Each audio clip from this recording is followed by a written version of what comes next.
নিখিল ছাত্ৰ সন্থাৰ মজিয়াৰ পৰা আজি অসমৰ প্ৰান্তবন্তৰ অসমৰ প্ৰান্তে প্ৰান্তে জাতিক প্ৰতিষ্ঠা কৰিবৰ কাৰণে নিখিল ছাত্ৰ সন্থাৰ মজিয়াৰ পৰা অসমৰ বিভিন্ন জিলাত বসবাস কৰা জাতিৰ প্ৰতিষ্ঠা কৰিবৰ কাৰণে সি ৰাজনৈতিকভাৱেই হওক সি সামাজিকভাৱেই হওক সি ভাষিকভাৱেই হওক সি আৰ্থ সামাজিক দিশতেই হওক সি সাংস্কৃতিক দিশতেই হওক বা সামগ্ৰিকভাৱে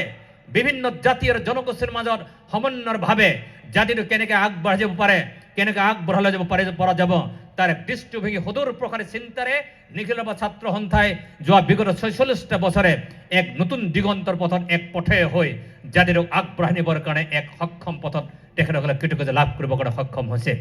আজিৰ এইটো সময়ত নিখিল ছাত্ৰ সন্থাক আমি ধন্যবাদ জ্ঞাপন কৰিব লাগিব। নিখিল ছাত্ৰ সন্থা যদি 1980 চনৰ 12 ফেব্ৰুৱাৰীত জন্মগ্ৰহণ নকৰিলেহেঁতেন আজি অসমৰ যি আজি ৰাজনৈতিক বাতাবৰণৰ পৰিৱেশ সামাজিক বাতাবৰণৰ যে পৰিৱেশ সামগ্ৰিকভাৱে ৰাষ্ট্ৰীয় ৰাজ্যিক ৰাজনীতিৰ পৰিৱেশ সামাজিক বাতাবৰণৰ পৰিমাণৰ এটা সৰু সৰু ক্ষুদ্ৰ ক্ষুদ্ৰ জাতিৰ জনগোষ্ঠীৰ সত্তাটোক আগবাঢ়িবৰ কাৰণে যি ধৰণৰ বিভিন্ন ধৰণৰ সমস্যাৰে ভৰাক্ৰান্ত এখন ৰাজ্য সেই ৰাজ্যখনক জাতিৰ প্ৰতিষ্ঠা কৰিবৰ কাৰণে কেতিয়াও সম্ভৱপৰ হৈ নুঠিলেহেঁতেন। ৰাভাসকলৰ বিভিন্ন জাতীয় সংগঠন আছে বিভিন্ন জাতীয় বিভিন্ন ক্ষেত্ৰত আছে ভাষাৰ বিকাশ কৰিব ব্যৱহাৰ অঞ্চল কৃষ্টিৰ বিকাশ কৰিব সদৰবা কৃষ্টি সন্মিলন ৰাভাৰ সামাজিক বিধি ব্যৱস্থাসমূহ চাবৰ কাৰণে নিখিল জাতীয় পৰিষদ মহিলা শক্তিক আগবাঢ়িবৰ কাৰণে নিখিল মহিলা পৰিষদ ৰাভা সমাজ কাউন্সিল এলেকাক শিক্ষণ নিবৰ কাৰণে সকলো এজৰ মানুহক সংলগ্ন কৰি শাসন দাবীটোক সামগ্ৰী লৈ যোৱাৰ কাৰণে শিক্ষণ ডিমাণ্ড কমিটি সামগ্ৰিকভাৱে এই গোটেই বিষয়বস্তুৰ ওপৰত সামগ্ৰিকভাৱে ই সামাজিকভাৱে দায়বদ্ধতা সহকাৰে অসমৰ সমাজ জীৱনত দিছপুৰৰ মজিয়াত প্ৰতিষ্ঠা কৰিবৰ কাৰণে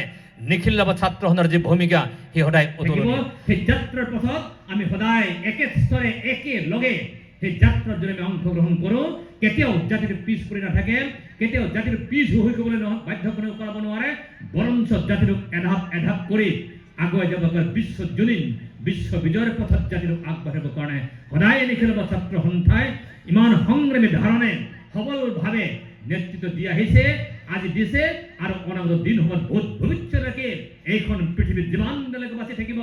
ৰাভা জাতি পৃথিৱীৰ বুকুত যিমান দিনলৈকে জীয়াই থাকিব সিমান দিনলৈকে নিখিল ছাত্ৰ সন্থাই আমাক সদায় নেতৃত্ব দিব। সেই নেতৃত্বত আমি সকলোৱে সহযোগ কৰাৰ নিশ্চয় প্ৰয়োজন হ'ব।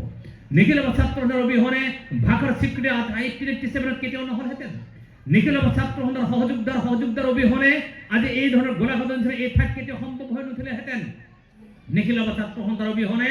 ৰাভা শক্তিৰ এই সংগ্ৰামী কাৰ্যকাল কেতিয়া শেষ নহ'লহেঁতেন। নিখিল ছাত্ৰ সন্থাৰ অবিহনে শিক্ষাৰ সংগ্ৰাম কেতিয়াও সম্ভৱ হৈ নুঠিলেহেঁতেন। নিখিল ছাত্ৰৰ অবিহনে ৰাভা সমাজৰ বাহিৰত থকা ৰাভা মানুহৰ ৰাজনৈতিক বাতাবৰণ পৰিৱেশ কেতিয়াও সম্ভৱ হৈ নুঠিলেহেঁতেন।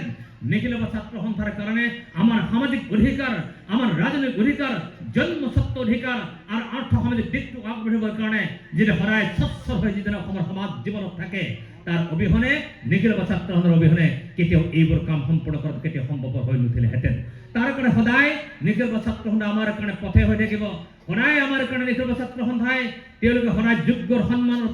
তেওঁলোকে প্ৰাপ্য হৈ থাকিব। তাৰ কাৰণে নিখিল ছাত্ৰ সন্থাৰ নিচান সদায় উচ্চ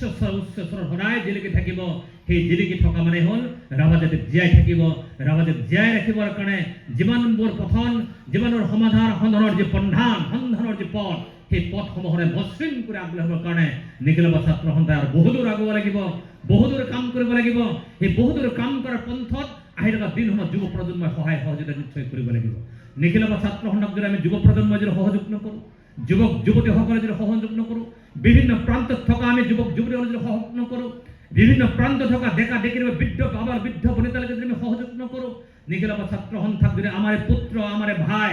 আমাৰ ককাই যদি ভাবি নলওঁ তেতিয়া নিখিল ছাত্ৰ সন্থাই আমি জাতিবোৰ ভুগি থকা সমস্যাসমূহ সমাধান কৰা কেতিয়াও সম্ভৱ নহয়। কোনোবাই ৰাজনীতি কৰে ৰাজনীতি কৰিব কোনোবাই সমাজনীতি কৰে সমাজনীতি কৰিব কোনোবাই ভাষাৰ চৰ্চা কৰে চৰ্চা কৰিব কোনোবাই সংস্কৃতি চৰ্চা কৰিব কোনোবাই গীত মাত সকলো কৰিব কোনোবাই চাকৰি কৰে কৰিবই তাত ডাঙৰ কথা নহয়। কিন্তু এই সমস্যাবিলাকৰ মাজে মাজে যিমানবোৰ সমস্যা সামাজিক ব্যাধি থাকিব সেই সামাজিক ব্যাধিসমূহ নিৰ্মূল কৰিবৰ কাৰণে সামাজিক ব্যাধিসমূহ টোটেলি আমাৰ সমাজৰ পৰা সমলঞ্চে নাইকিয়া কৰিবৰ কাৰণে নিখিল ছাত্ৰ সন্থা সদায় জাগ্ৰত প্ৰহৰীৰ ৰূপত থিয় হ'ব লাগিব। জাগ্ৰত প্ৰহৰীৰ ৰূপত যেতিয়া নিখিল ছাত্ৰ সন্থাই আমাৰ মাজত থাকিব তেতিয়া দেখিবলৈ পাব সময়ে সময়ে আমাৰ সমাজ জীৱনত জাতিৰ মাজত যিসকল সামাজিক ব্যাধিৰ ৰূপত দেখা দিয়ে সেইসমূহ সদায় নিউট্ৰেলাইজ কৰিবৰ কাৰণে নাইকিয়া কৰিবৰ কাৰণে নিখিল ছাত্ৰ সন্থাৰ বিকল্প কোনো শক্তিই হ'ব নোৱাৰে। তাৰ কাৰণে নিখিল ছাত্ৰ সন্থা সদায় শক্তিশালী কৰি ৰখাটোৰ দায়িত্ব আৰু কৰ্তব্য কৰিব মই বিশেষ দীঘলীয়া কৰিব খোজা নাই এইখন গোলাঘাট জিলা আজি এইখন গোলাঘাট জিলাত মই মোৰ ভাল লাগিল আজি অভ্যৰ্থনা সমিতিৰ যি সভাপতি অমৃত ৰাভা মই নিখিল ছাত্ৰ সন্থাৰ যেতিয়া সভাপতি আছিলোঁ গোলাঘাট জিলাত প্ৰতিষ্ঠা গ্ৰহণ কৰা হৈছিল প্ৰতিষ্ঠা সভাপতি সেই সময়ত প্ৰতিষ্ঠা যে সম্পাদক মই নিজে লগ কৰোঁ মই উঠি যোৱাৰ মই তেখেতক লগ কৰোঁ তেওঁ ক'লে বিভিন্ন কথা মই পাতি আহিলোঁ যে প্ৰাক্তন কৰ্মকৰ্তাসকলকো ওলাই আহি আৰু চব ধৰি ৰাখিবৰ কাৰণে জাতিটোৰ সন্ধান ধৰি ৰাখিবৰ কাৰণে কাম কাজখিনি কৰিবৰ কাৰণে যি ধৰণে তেখেতসকলে ওলাই আহিছে মই তেখেতসকলক ধন্যবাদ কৃতজ্ঞতা জ্ঞাপন কৰিম বিভিন্ন কামৰ তাগিদাত সময়ৰ তাগিদাত বয়সৰ তাগিদাত মানুহে বিভিন্ন কামত যাব লাগিব বিভিন্ন কৰ্ম কৰিব লাগিব বিভিন্ন সামাজিক কাম কৰিব লাগিব বিভিন্ন কৰ্মক্ষেত্ৰত ওলাই যাবই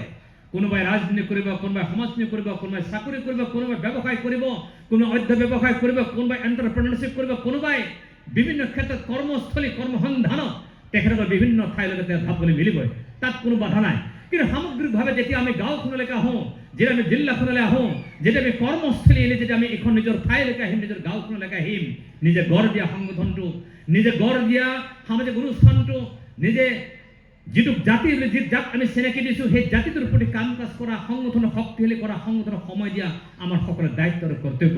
মই আশা প্ৰকাশ কৰিম গোলাঘাট বাসিন্দাসকলক মই আশা প্ৰকাশ কৰিম এইখন ধূপগুৰি গাঁও আটাইতকৈ ডাঙৰ গাঁও গোলাঘাট জিলাৰ ভিতৰত আটাইতকৈ গাঁও প্ৰায় 400তকৈ অধিক ইয়াত জনসংখ্যাৰে পৰিবেষ্ট এখন গাঁও গতিকে এইখন গাঁৱতেই প্ৰথম ইয়াত ৰাভা জনগোষ্ঠীৰ কৃষ্টিৰ সম্প্ৰদায় হৈছিল প্ৰথম ইয়াত ৰাভা জনগোষ্ঠীৰ সংগঠন ইয়াত সম্পাদন হৈছিল প্ৰথম ইয়াত ৰাজনৈতিক অভিৱৰ্তন হৈছিল প্ৰথম ইয়াত সামাজিকভাৱে গোলাঘাট জিলাত বসবাস কৰা মানুহৰ জাতীয়তান্ত্ৰৰ প্ৰক্ৰিয়া ধৰ্মান্তৰৰ প্ৰক্ৰিয়া মাটি বাৰীৰ সমস্যা মাটি আধি খোৱাৰ পিছত মাটি বাৰী প্ৰত্যাৰ যি সমস্যা তাৰ সামগ্ৰিকভাৱে এই মজিয়াত এইখন মঞ্চত এইখন তেতিয়া এইখন মঞ্চ নাছিল এই বাকৰিতে আলোচনা হৈছিল চৰ্চা হৈছিল তাৰ পৰিৱৰ্তন তাৰ বিকল্প কৰি আজি ইয়াত ৰাভা ছাত্ৰ সন্থাৰ জিলা সমিতি আহিছে সাহিত্য সভাৰ জিলা সমিতি আহিছে নিখিল ৰাভা জাতীয় পৰিষদ জিলা সমিতি আহিছে নিখিল ৰাভা মহিলা পৰিষদ জিলা সমিতি গঠন হ'বলৈ গৈ আছে সামগ্ৰিকভাৱে জাতিৰ সত্তাৰ যি চিনাকি সেই জাতি সত্তাৰ চিনাকি আজি কিমান মানুহ আছে ডাঙৰ কথা নহয় কিমান জনসংখ্যা ডাঙৰ কথা নহয় কিন্তু ইয়াত বসবাস কৰা মানুহসকলৰ জাতিবাদ জাতিৰ চেতনা ইয়াত যি ধৰণে ৰন্ধে যি ধৰণে বিয়পি আহি ইয়াক শক্তিশালী কৰিবৰ কাৰণে আগবাঢ়িছে তাত মই আপোনালোকক ধন্যবাদ কৃতজ্ঞতা জ্ঞাপন কৰিছোঁ।